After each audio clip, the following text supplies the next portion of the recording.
Ayun. Maulang bagyo, yan. Maulang bagyo, maulan. Malamig. Medyo nakalas tayo ngayon sa aircon at may bagyo po, no? 2 days na rin na walang pasok ang mga bata. Ang 2 days bukas, wala rin pasok. So, nakatipid-tipid tayo sa aircon. Okay, so ito na. Sana laging ganito na malamig. Malamig ang panahon.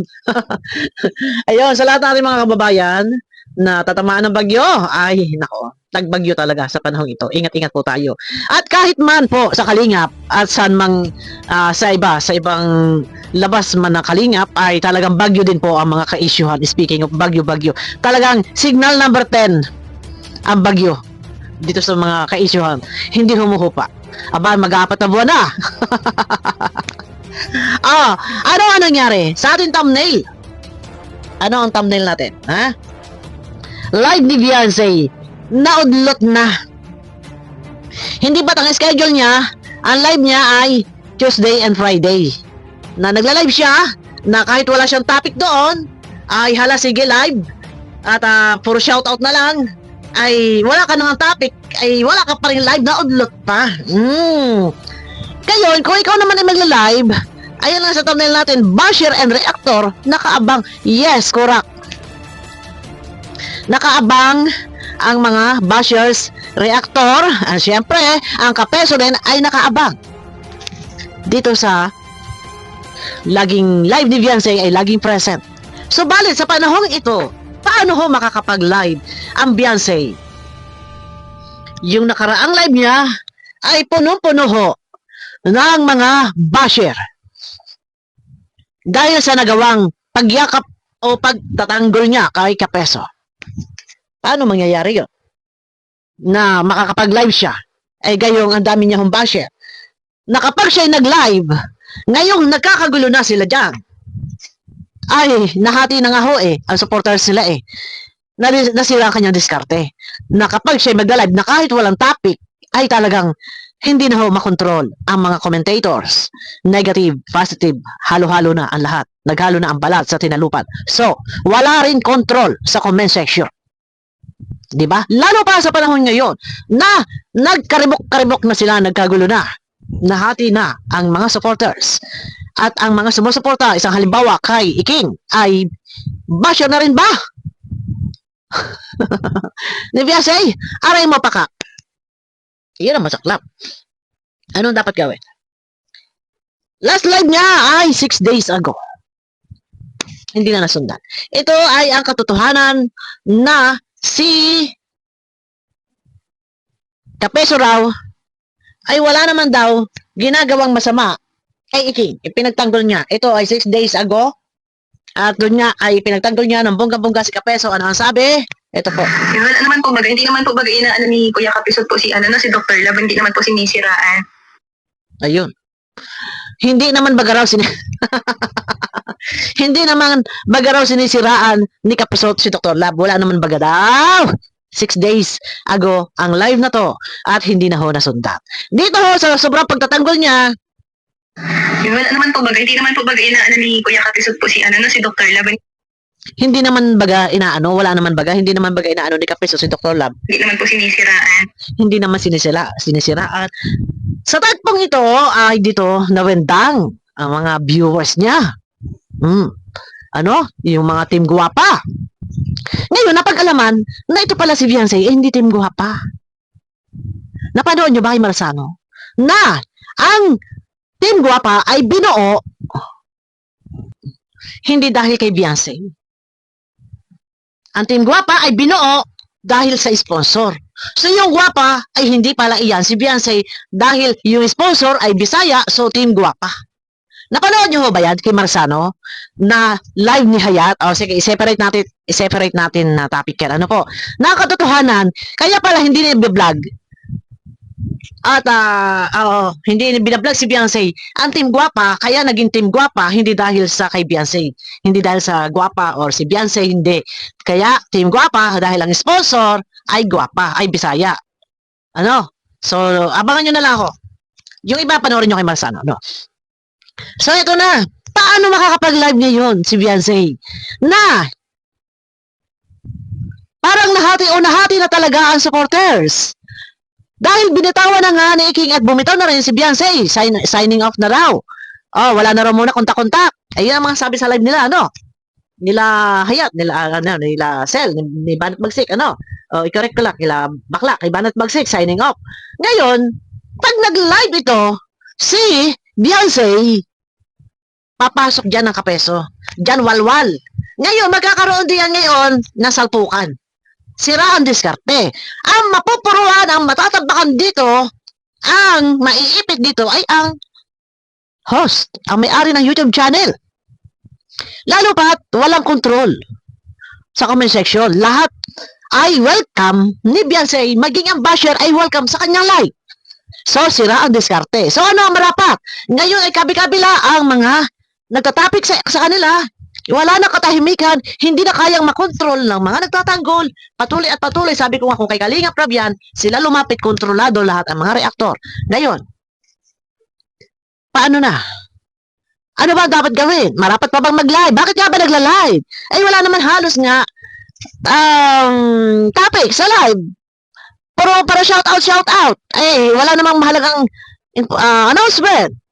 Oh, ay pwede ba mag-live at para magsalita na sa idinidikta ni Kapeso na magsalita raw kayo. Pwede, mag-live sila. Sabihin na, yung kagano hinihiling ni Kapeso, yung dinidikta ni Kapeso na kayo lang ang pwede magsalita. May mga bagay-bagay na kailangan kayo magsalita sa inyo magmumula. Kasi hindi masasabi ni Kapeso kung sino ang nasa likod ng tulpuhan. Ang sabi nga ni Kapeso, para daw matahimik ng kalingap, ay aminin na. Doon daw magsalita sa channel ni Beyonce. Yan ang sabi ni Kapeso. Kasi si Kapeso may alam yata. So hindi pwedeng si Kapeso ang magsasalita kaya pino-force niya, pinipigan niya, or inuutosan niya, dinitiktahan niya, itong mag-ina na sila ay magsalita na para doon daw matutuldo ka na lahat-lahat. Hindi kasi pwede magsalita si Kapeso dahil natatakot yan. Baka makasuhan siya kung sino yung tao na papangalanan niya nasa likod ng tulpuhan. O, di ba? Ako lang ay taka, bakit nga si Kapeso, sinasabi niya na magsalita yung ina. Magsalita si Beyonce. Meron ba dapat sabihin? Doon pa lang eh. Dinidikta ni Kapeso, magsalita kayo. Meron kayong may mga bagay-bagay na dapat sa inyo magmumula. So bakit nga? Bakit nasasabi ni Kapeso? So dahil meron talagang taong nasa likod na nagpatulpo. So bakit nga pinipilit ni Kapeso? Dahil hindi siya pwede magsalita. Dahil maaari siya masampahan ng kaso sa mga tao, ilalaglag niya. Ay syempre, pag may pinangalanan si Kapeso dito, syempre kanya-kanya depensa ang mga tao papangalanan. O, di ba? O, so paano ngayon yan? Ay gayong sa panahon ito, nung mga naka-live siya, si Beyonce 6 days ago, wala siyang pinili. Hindi niya pinili si King. Kasi pinamimili siya, mamili daw. Hindi niya pinili si King. Hindi rin niya pinili si Kapeso. Ay saan ka ba? Solo. Oh, ay paano ngayon yan? Ito yung pinakamasaklap. Bandang huli, ang ending, nag-solo na kayo. Wala na kayo, mga nasa likod pa. Oh, ito yung pinakamasaklap dito. Pero ang mga nagdedepensa sa inyo, naandyan pa. Oh, kung kayo ay solo, kung wala ng issue, wala kayong sasabihin, mga ka-issue ha, wala kayong babasahin, mga negative sa comment, at solo, ang pagla-live ni Beyonce, wala na mga connection kung kani-kanino. Bakit pa? May mga nagtatanggol. Sino ang mga binabanata nagtatanggol? Ang mga nagko-comment. Ang mga basher, paano ka magkakaroon pa rin ng katahimikan, ng peace of mind? Ito din yon. Kung umpisa pa lang, dapat ang ginawa ng mga to, ng pamilya, kayo, nagsasalita, na kung maaari, ay huwag kayong gamitin. Ay, yun dapat, humingi ng privacy. Ay kaso, huli na ang lahat. Wala silang mahayag, hinayaan din nila. At, sabi nga ni Beyonce, nagpapasalamat siya kay Kapeso dahil nagtatanggol. Kung sana yan si Kapeso, pinagsabihan sana ni Beyonce na kung may laban po kayo, laban nyo. Huwag nyo na po ako yung pagtanggol dahil lalo lang napapahamak. Wala eh, pinayagan din, pinasalamatan din ni Beyonce lahat. Lagi, every time na live, lahaging pinasasalamatan ang nagla-live. Nagla-live. Pinasasalamatan ang mga nagtatanggol. Nasa halip, dapat patigilin mo. Sa lahat po ng mga nagtatanggol sa akin, kung maaari po ay huwag na muna ninyo ako ipagtanggol dahil parang tingin ko ay natitrigger ho ang kabila. Yung ganun tipo. Ganun sana. Dahil kapag ho ang kabila ay rumesbak sa inyo, ako pa rin ho ang punterya. Dapat ganun. Pero hindi niya sinaway. Hinayaan niya. Ang ending, ang mga nagtatanggol, sabi nga ni Beyonce, wala daw dapat ipakaselos. Para nagkaroon ng naininggitan ba? Selosan ba? Dahil nakakulab ito si Kapeso, ipinagtanggol ng bongga-bongga. So nagkaroon ba ng selosan? Ay yakap lahat eh. Pati niyang basher. Welcome sa kanya. Na hindi alam ni Beyonce na lahat ng mga nagtatanggol sa kanya ay mga mortal na magkakalaban. Di ba? Yan ang nangyari. Mortal na magkakaaway. Di ba? Nakapasok kasi lahat sa kanya ang mga anti-kalingap na iyan kalaban ng ibang reaktor na kalingap na nagpaalam sa kalingap. Ngayon, nagkarambula na. Nagpang-abot na. Di ba? Nagsanga-sanga na ang mga ka-isyuhan. Kung sana yung ina nga, ito nga yun eh. Okay, solo na kayo. At hindi ito yung tamang panahon para mag-live. Humarap sa libo-libong viewers na naandyan na marami nakamatay, hindi man nagko-comment ang ibang basher. Ang ibang reaktor pero nakamonitor. At doon, after ng live, magagamit ang video mo. Hindi yan ang tamang panahon para kayo ay mag-live. Ngayon, sige, live pa more. Nakabantay ang mga reaktor at ang mga basher. Ngayon, nadagdagan ng basher. Ang ibang mga team guwapa ay sa tingin ko'y basher. So, paano niya mahahandle ang kanyang YouTube channel kapag nagpang-abot ang mga dragon? Lalo mapasok ito si Kapeso. Magko-comment para comment-comment doon. Makakataas ba yan? Si Kapeso, kung siya ay napapangalanan sa comment. May magko-comment doon. Magsulo ko na lang. Huwag ka makinig kay Kapeso. Mamay, may sasagot si Kapeso. Siyempre, magpapang-abot. So, paano? Tatanggol ulit ni Beyonce. Sino naman ay pagtatanggol ni Beyonce nga? Sino naman ulit ang pagtatanggol ni Beyonce sa ikalawang pagkakataon? Yun ang masaklap. Napakasakit. Di ba? Ngayon, bandang huli, ay signing up daw. Ay, awan ko kung signing up nga. Bandang huli, sila na lang. Wala na ang mga nasa paligid. Ang saklap. So, sira ang diskarte mo. Sa halip malisan ang mga basher, parang sa tingin ko, lalong nadagdagan. So, paano ka ngayon makakaharap sa iyong live? Ignore? Deadma? Kapalit niyan, sige, makapag-live ka.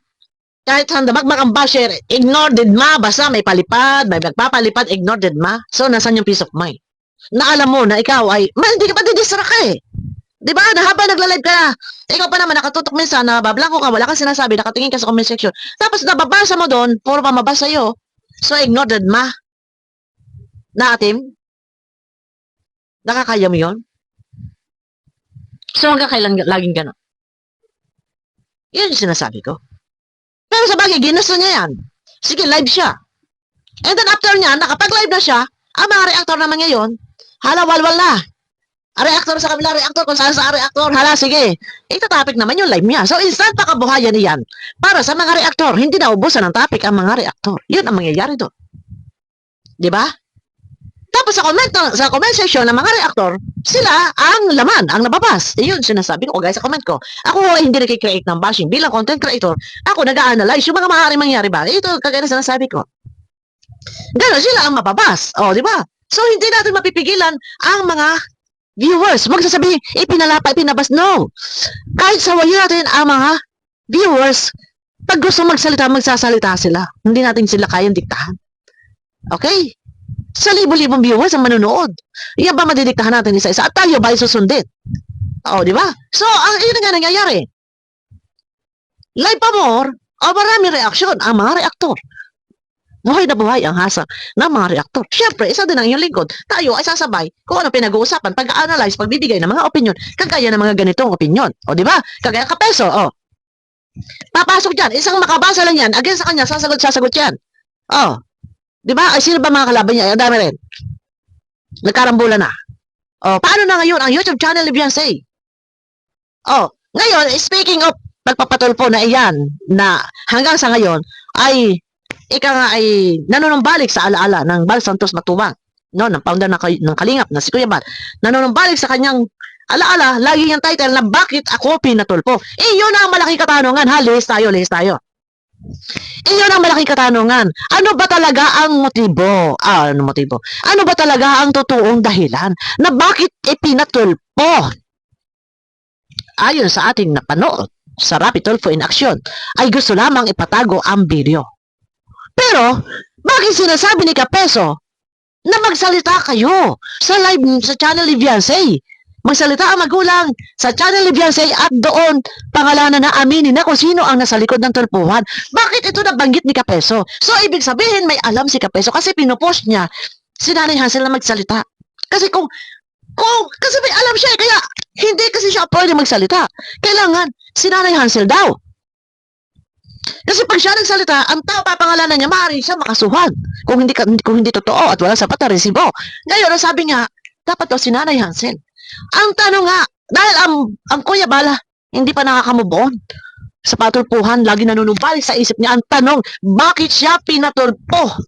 Pero ang napanood natin, humihingi ng, ano yun? Itago raw ang video. Yun lang ba talaga? Na ipaprivate ang mga video? Kayo ba sumubok muna kausapin? Okay, sumubok kausapin. Sabihin na natin sumubok kausapin. Hindi kayo pinakinggan. Sabihin na natin, hindi kayo pinakinggan ni Kuya, ha? Bakit kailangan rapid tulpo agad? Bakit hindi muna? Nagpabarangay man lang sana or kay Kalinga Prab sana. Ang tanong, sino ang nagdala sa inyo kay rapid tulpo? Sino nag-drive? Renseng. Sinong nasa likod? Sinong gumastos? Bakit nga nasabi ni Kapeso na kailangan magsalita si Beyonce at si Nanay Hansel? Sabihin na matahimik na ang Kalingap. Sabihin kung sino ang nasa likod ng tulpuhan. Aminin na daw. May pakinabang din pala kay Kapeso, ano? I-push mo yan, Kapeso. Sabihin mo, puntahan mo siya sa dahil. Sila Nanay Hansel, sabihin mo, magsalita na kayo. At sabi nga ni Kapeso, di yan matutuldukan ang lahat kapag inamin ninyo kung sino ang nasa likod ng tulpuhan. So, kung sino man ito nasa likod ng tulpuhan, ibig sabihin, ito ay kalaban ni Kapeso. Kasi, kung may alam si Kapeso kung sino ang nasa likod ng tulpuhan at ang nasa likod ng tulpuhan ito ay kaalyado niya, hindi niya para i-push si Nanay Hansel kung ang nasa likod ng tulpuhan ito ay kaalyado niya or sumusuporta sa kanya. I-analyze nyo, ha? Itong nagpatulpong ito, kung ito ay sumusuporta kay Kapeso, hindi para i-push ni Kapeso ang mag-ina. Di ba? So, maaari itong nasa likod na to ay gusto ilaglag ni Kapeso at sa pamamagitan ni Nanay Hansel at ni Beyonce, si Nanay Hansel at si Beyonce ang magbubuking. Oh, gets nyo? At sino ito? Ay, sino pa ba nga? Alam naman taga-Kalingap itong nagsulsol na to, ito tumulong na to, kung sino ito na tinutukoy ni Kapeso na magsalita na ang mag-ina para matahimik ang Kalingap kung sino ang nasa likod ng patulpuhan. Alam nga naman taga-Kalingap pa nga itong nasa likod ng patulpuhan ito, ay sino na? Ay sino pa ba? Di ba? Ngayon, ayon sa iba, hindi raw dapat na magsalita si Hansel. Kasi siyempre, mapapasama si Hansel, ano? Bakit magtatakpan? Hanggang kailan? Walang lihim na hindi mabubulgar. Kung meron man totoo na nasa likod ng tulpuhan, mas mainam magkaalaman para matahimik na ang Kalingap. At least alam kung sino ang dapat sisihin. Sabi nga ni Kapisot, kapag nagsalita ang pamilya, kung sino ang nasa likod ng tulpuhan, ika nga, sabi ni Kapisot, matutuldukan. So, sino na ang mababas ngayon? Ang mga nasa likod ng tulpuhan. O, mas maganda, magkaalaman. Komanta na ang mag-ina kung sino ang nasa likod ng tulpuhan. Pero ang tanong, kapag ba inamin na? Kasi kung sasabihin ni Hansel, siyempre, akala ba, hindi Kapeso, ligtas na si Hansel?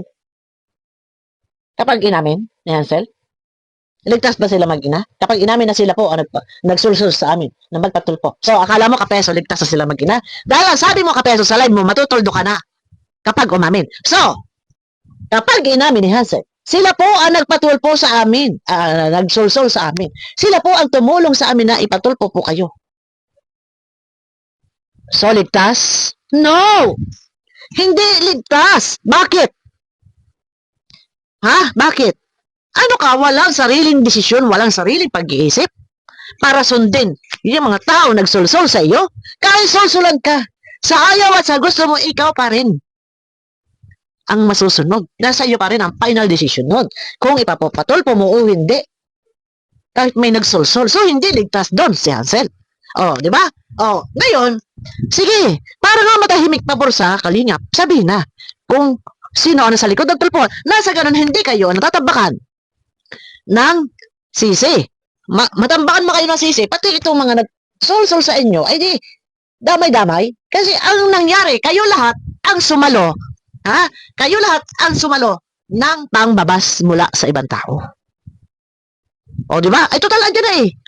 Kayo na rin lahat ang napupuruhan eh. Sa inyo natatabak lahat ang sisi eh. O, hindi daman nyo, ilaglag nyo kung sino. Sa aminin nyo kung sino yun nasa likod. Nag-utos sa pagpapatulpo kasi kayo sa inyo lahat, kayo lahat ang umaani.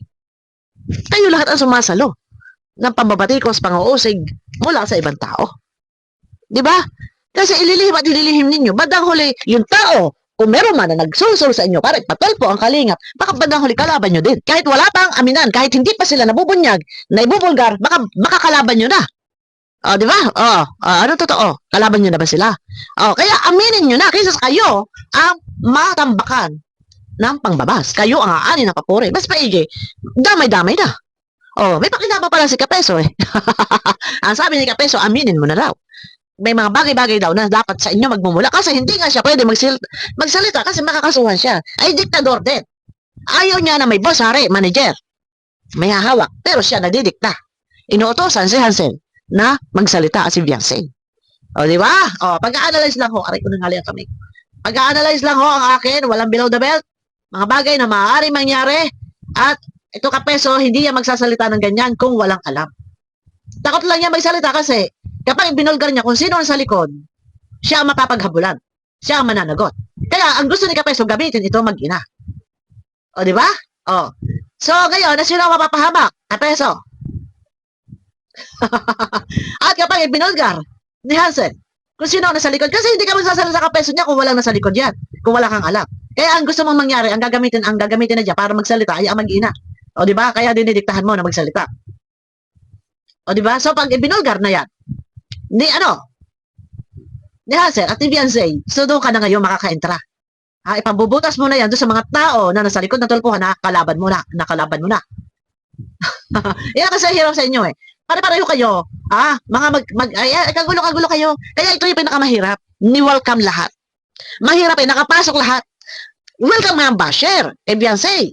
Ngayon lahat ng mga magkakalaban, ng mga anti-kalingap, tsaka yung mga reactor dati na kalingap, magkakalaban, nagsama-sama sa isang ipinagtatanggol, ay paligsahan.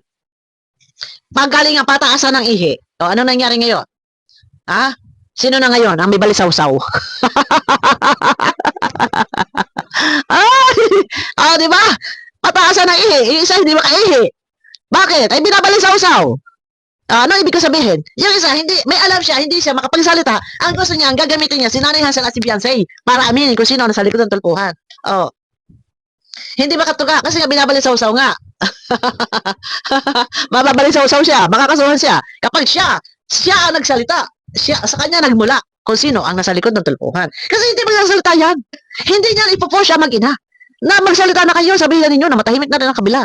Kapag kayo nagsalita, inamin na ninyo kung sino nasa likod, matutuldo ka na raw ang lahat. Bakit niya nasasabi yun? May alam siya. Kung ganon. Hindi niya lang mapangalanan. Kasi nga, malalagay siya sa alanganin. So, hindi na bali malagay sa alanganin. Itong mag-ina, wag lang siya. Ganun ba? Diba? Pataasan ng ihi. Yung isa hindi makaihi. Ngayon, dahil nga may balisaw-saw. Ngayon, paano ngayon yan? Ang maiipit bandang huli, kapag hindi nagsalita ang Hansel, yan ang ngayon ang pipigain. Pagka nagkabukingan na. Abang kayo. Sa mga, ang sabi nga ni Kapisot, lalabas daw yan. Hindi pa lang daw sa ngayon. Di ba? magaling. Karambulang kayo. So ngayon, nalihis na tayo. Ang highlight topic natin, Viancy, nasira na ang diskarte. Paano ka pa makakapag-live? Ngayon, yung mga sumusuporta sa iyong team guwapa, desmayado na. Di ba? Ano sabi ni Iking? Kay Kapeso na nga daw. Isang beses lang na pumunta si Kapeso na nadagit daw yung kanyang alaga. Ngayon, di ba? Paano ngayon yan, Viancy? Kung ako sa'yo, huwag ka nang mag-live. Dahil sa tingin ko, ito hindi sa sinasabing, hindi sa dinidiscourage kita, no? Hindi. Sa tingin ko, kayo guys, comment kayo. Sa tingin nyo ba, month of August, tapos na ang lahat ng mga usapin, ka-isyuhan? Hindi. Hindi matatapos yan.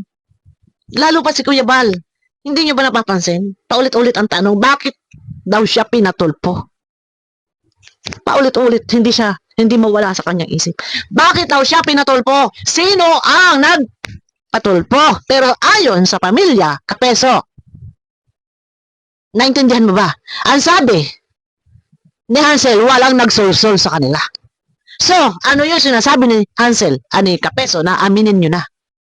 Ay, sinabi na nga ni Hansel. Kapeso, ang sabi niya, walang nagsulsol sa kanila. Ay, pinipilit ni Kapeso magsalita. Oh, kaya si Kuya Bal, ang laging tanong, bakit siya pinatulpo? Ano ang tunay na dahilan? Sino ang totoong nasa likod ng patulpuhan? Iyan ang mga tanong. O meron mga ami. Abang tayo. Baka darating ang tamang oras ay lilitaw at lilitaw kung sino ang nasa likod ng patulpuhan ito. Wala tayong alam kung ano ang katotohanan. Dahil ang sabi ni Hansel, wala daw nagsulso. Ay, totoo. Ay, hindi titigil si Kuya Bal. Nanunumbalik sa kanyang isip. Bakit siya pinatulpo? Kahapon, may upload na naman eh. Hindi mawala sa isip niya eh. Oh, ay paano matatapos? Matatapos ba ngayong month of August? Ang lahat ng ka-issue ha? Ay, sa tingin ko hindi. Dahil nangyari na pinatulpo si Kuya Bal pa. Hindi makakatulog yan hanggat hindi ko parang hindi ako titigil hanggat hindi ko naipaghihigante ang kaapihan ko. Paktay tayo dyan. Wala unlimited talaga to. Walang katapusan talaga to. Want to sawa talaga to. Mananawa na lang ang viewers. Ano pa? Mga ganap. Mangyayari. Pagkatapos, ayan na. Nag-iisa na yata sila. Wala. Signing off daw. Bawal daw muna kumontak sa iba. Ewan ko. Hindi ko alam. Ano ang next? Abangan na lang nyo na ako guys sa aking next video. Nakibalita lang tayo. No? Tapos sa ganun ay updated tayo, ay di. Sige, PM nyo lang ako kung may mga gusto kayong pa-reactionan. Basta bigyan nyo lang ako ng video clip para hindi na po ako naghahanap pa. Pag sinabi nyo, reactionan mo yung ganun, saan dapat doon? Ay pagka live po yun, napakahaba nun. Mas maganda niya, screen record nyo yung part na pwede natin reactionan para on the spot na po. Makaka-vlog na agad tayo. Mahirap kasi pagka pupuntahan natin yung live ng iba na sobrang haba, hahanapin ko pa kung saan part. Medyo aabutin tayo ng siyam-siyam po doon. Kaya gabi pa lang, kumukuha na ako ng topic para kinabukasan. Kagaya nito mga topic ko, ito kagabi pa lang, naka-record na to. Kung ano yung highlight topic, ano yung introhan, ano yung direction ng aking sabihin, at paano ako lalabas, paano papasok lalabas. So, yun, ganun na lang gawin po, Bigyan nyo na lang ako ng topic ko, anong gusto nyo pa-reaksyonan sa akin. Abangan nyo guys sa akin next video. May galang shout out. Maraming salamat po sa inyo lahat. So walang sawa na pagsama sa aking video. Hindi ko man po kayo may isa-isa, at ang dami. Hindi ko rin po kayo masabayan sa comment section. Pasensya na po guys ha, mawalang galang na po kasi ang kalaban ko po sa lahat talaga ay ang dry eye. O yeah, kagaya ngayon, nakikita nyo ganyan, medyo pa ako niya, parang silaw ako. Ay, yung sa liwanag ba, silaw ako. Ay, yung pang mag-comment, titig. Ako ay nakasalamin na, may reading glass na rin ho ako. Hindi lang ako nagsasalamin. Pagka yung nagbablog, at nang maka-minus-minus tayo sa katandaan. Abangan nyo ko guys sa aking next video. May galab shoutout po sa inyo lahat. Pakiclick po ng thumbs up. Ayan, bye-bye po. At thank you po sa padamit. From London, maraming salamat. Ayan, maraming salamat. Ayaw magpa-shoutout ng iba eh. Magpabanggit ng pangalan. Thank you po. Bye-bye.